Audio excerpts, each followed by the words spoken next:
So guys, করণ জহর সে কিন্তু এই মুহূর্তে মহা বিপদের মধ্যে পড়ে গেছে।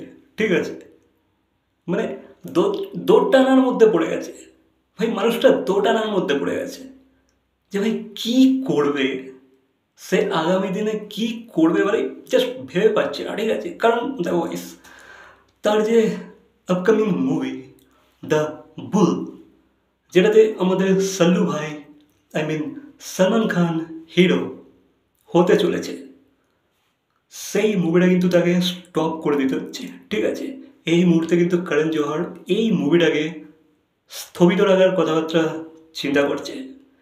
কারণ কারণ এর পিছনে কারণটা হচ্ছে আমাদের সল্লু ভাই।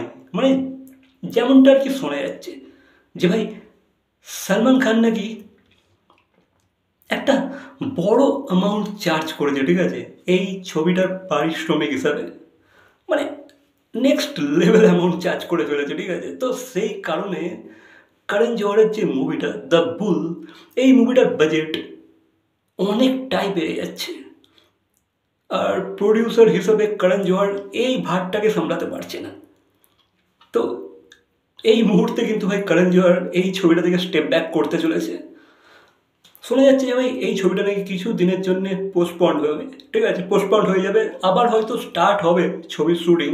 হয়তো অনেক কথাবার্তা, অল ডিসকাশন, মিটিং, অনেক কিছু হবে, দেন হয়তো মুভিটা স্টার্ট হবে। বাট ভাই এই টাইমে, এই মুহূর্তে কিন্তু এই মুভিটা স্থগিত করা হচ্ছে। ভাই সলমান খান কিন্তু এটা কী বলবো, মানে ভাই এত অ্যামাউন্ট চার্জ করলে হয়?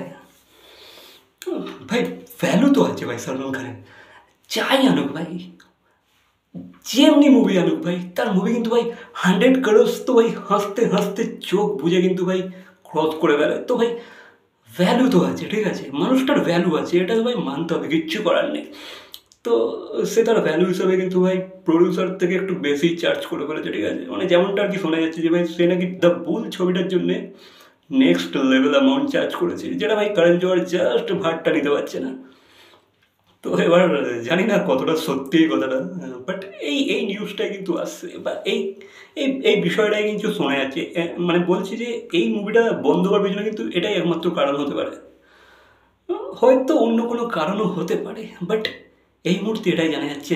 আর ভাই তোমাদেরকে জানিয়ে দিই, সলমান খানের কিন্তু লাস্ট কটা মুভি ব্যাক টু ব্যাক সেরকম কিন্তু পারফর্ম করে না। ঠিক আছে, বলতে গেলে সলমান খান হিসাবে বলতে গেলে কিন্তু ফ্লপ গেছে, বা বা টাইগার থ্রিটা তোমরা বলতে পারো হিট গেছে, সুপার হিট কিন্তু হয়নি। কারণ ভাই টাইগার থ্রি মুভিটা কিন্তু 300 কোটি টাকা দিয়ে তৈরি হয়েছে। ঠিক আছে, 300 কোটি টাকার বাজেটে কিন্তু মুভিটা মেকিং হয়েছে, বাট ওয়ার্ল্ড ওয়াইড মুভিটা কামিয়েছে কিন্তু 466 কোটি। ঠিক আছে, 466 crores।